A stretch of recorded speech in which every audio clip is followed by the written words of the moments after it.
Good morning to all of student. Dear students, वंदे मातरम। विद्यार्थी मित्रों, आज हमें व्यक्तित्व के घटकों की संशोधिका इसके बारे में जानकारी हासिल करना है। ठीक है, तो चलिए स्टार्ट करते हैं। व्यक्तित्व के वर्णन के विषय का विस्तृत अनुभव के पर आधारित जानकारी से केटल ने इस संशोधनों की रचना की है। उन्होंने व्यक्तित्व अनेक विशेषणों का अध्ययन करने के बाद तात्विक विशेषण की आंकड़ा शास्त्र पद्धति के द्वारा व्यक्तित्व की रचना मरे इसमें मुख्य 16 घटक खोजे। विविध व्यक्तित्व के गुणों के बीच रहे हुए सहसंबंधों के आधार पर कौन कौन से समान गुणों का समूह बनता है वह घटक विश्लेषण के माध्यम से खोजा जाता है। संशोधिका ने दिए गए कथन के विशिष्ट परिस्थिति प्रस्तुत करते उन कथनों में के प्रति दिए गए वैकल्पिक उत्तरों में से व्यक्ति को पसंदगी का उत्तर दर्शाना होता है। ठीक है, अब देखिए विद्यार्थी मित्रों, मैंने रीड कर लिया है, अभी हम लोग इसे डिटेल समझेंगे। व्यक्तित्व के वर्णन के विषय का विस्तृत अनुभव पर आधारित जानकारी से केटल ने संशोधन की रचना की है। ठीक है, ये 16 व्यक्तित्व के घटकों की जो संशोधिका है उसकी रचना केटल ने की है। केटल द्वारा इसकी रचना की गई है। उन्होंने व्यक्तित्व अनेक विशेषणों का अध्ययन करने के बाद तात्विक विश्लेषण की आंकड़ा शास्त्रीय पद्धति द्वारा व्यक्तित्व में रहे रचना के मुख्य 16 घटक खोजे। उसने व्यक्तित्व के अंदर जो रचना है उसके 16 घटक खोजे हैं। विविध व्यक्तित्व के गुणों के बीच रहे हुए सहसंबंधों पर आधार पर कौन कौन से समान गुणों का समूह बनता है वो घटक विश्लेषण के माध्यम से खोजा है। ठीक है, यानी उसने देखो व्यक्ति के अंदर जो विविध गुण रहते हैं उन गुणों के आधार पर कौन कौन से समान गुणों का समूह बनता है उसका विश्लेषण माध्यम से खोजा है। संशोधिका में दिए गए कथन विविध विशिष्ट परिस्थिति प्रस्तुत करती है।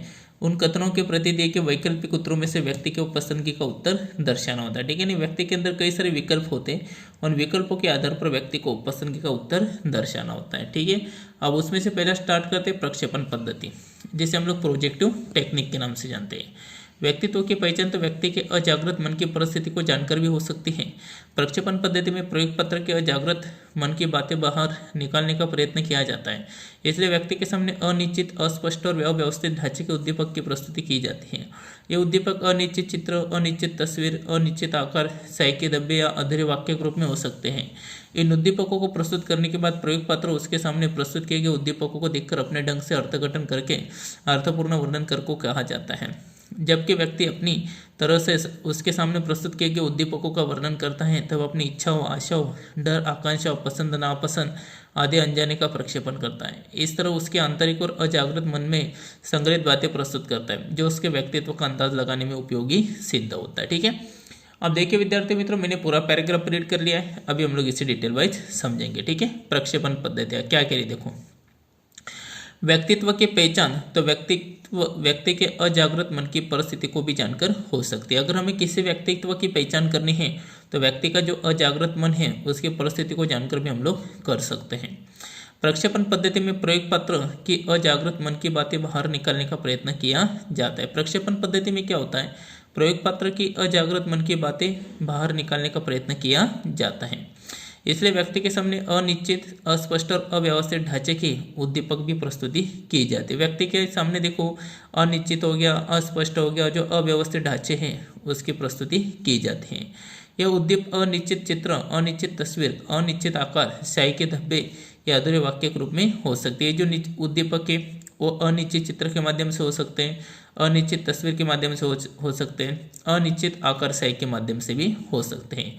उन उद्दीपकों को प्रस्तुत करने के बाद प्रयोग पत्र को उनके सामने प्रस्तुत किए गए उद्दीपकों को देखकर अपने ढंग से अर्थघटन करके अर्थपूर्ण वर्णन कहा जाता है। ठीक है, ये जो उद्दीपक है उसको प्रस्तुत करने के बाद प्रयोग पत्र को उसके सामने प्रस्तुत किए गए उद्दीपक को देखकर अपने ढंग से अर्थघटन करके अर्थपूर्ण वर्णन करने को कहा जाता है। उसके सामने जो भी उद्दीपक आते हैं उसको देखकर अपने ढंग से अर्थघटन करके अर्थपूर्ण वर्णन करने को कहा जाता है। जबकि व्यक्ति अपनी तरह से उसके सामने प्रस्तुत किए उद्दीपकों का वर्णन करता है। व्यक्ति क्या करता है, उसके सामने जो भी उद्दीपक प्रस्तुत किए जाते हैं उसका वो वर्णन करता है, तब अपनी इच्छाएं, आशाएं, डर, आकांक्षाएं, पसंद, नापसंद आदि को अनजाने में प्रक्षेपण करता है। तब वो अपनी इच्छाएं, उसकी आशाएं, डर, आकांक्षाएं, उसकी पसंद, नापसंद आदि को अनजाने में प्रक्षेपण करता है।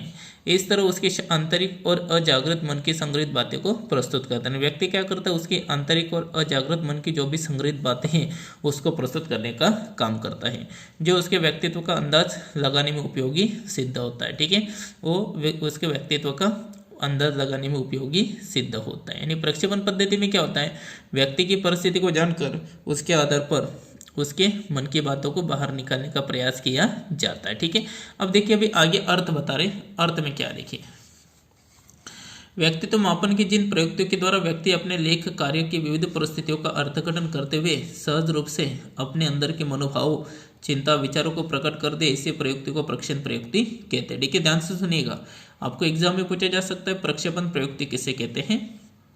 तो व्यक्तित्व मापन की जिन प्रयुक्तियों के द्वारा व्यक्ति अपने लेख कार्य की विविध परिस्थितियों का अर्थघटन करते हुए सहज रूप से अपने अंदर के मनोभाव, चिंता, विचारों को प्रकट कर दे, इसी प्रयुक्ति को प्रक्षेपण प्रयुक्ति कहते हैं। यानी व्यक्ति क्या करता है, उसके जो लेख है, उसके जो कार्य है, उसके जो विविध परिस्थिति है, उसका अर्थघटन करते हुए सहज रूप से वो अंदर के मनोभाव को अपने चिंता, विचार के रूप में प्रकट कर दे, ऐसी परिस्थिति को, यानी अपनी चिंता, मन के विचार है उसको प्रकट कर दे, ऐसी प्रयुक्ति को प्रक्षेपण पद्धति कहते हैं। क्लियर हुआ इतना टॉपिक, आगे चलते हैं। कितनी मुख्य प्रक्षेपण प्रयुक्तियों में रोशार्क की सह के धब्बे का परीक्षण, हेनरी मरे की टाट परीक्षण, रोजेनविक की चित्र परीक्षण, काव्य पूर्ति परीक्षण, शब्द सहचर्य परीक्षण, चिल्ड्रन एपरसेप्शन परीक्षण आदि का समावेश होता है। ठीक है, यानी मुख्य प्रक्षेपण परीक्षण में देखो रोशार्क की जो सह धब्बे का परीक्षण है, हेनरी मरे का जो टैट का परीक्षण है, रोजेनविक की चित्र का परीक्षण है, काव्य पूर्ति परीक्षण है, शब्द सहचार्य परीक्षण है, चिल्ड्रन एपरसेप्शन परीक्षण है आदि का समावेश होता है। अब विद्यार्थी मित्रों उसमें से हमें पहले देखना है रोशार्क की सही का धब्बे का परीक्षण। अभी सही का धब्बे का परीक्षण देखो उसने किस तरह से किया, एक कार्ड के ऊपर किस तरह से सही के धब्बे से माध्यम से हमें वो क्या दिखाना चाहता है, इसका अध्ययन हम लोग अभी नेक्स्ट पीरियड में करेंगे। तो ठीक है विद्यार्थी मित्रों, आज हमें इतना देखना था, अगला टॉपिक हम लोग नेक्स्ट पीरियड में देखेंगे। ठीक है, धन्यवाद, नेक्स्ट पीरियड में मिलते हैं। ओके, धन्यवाद।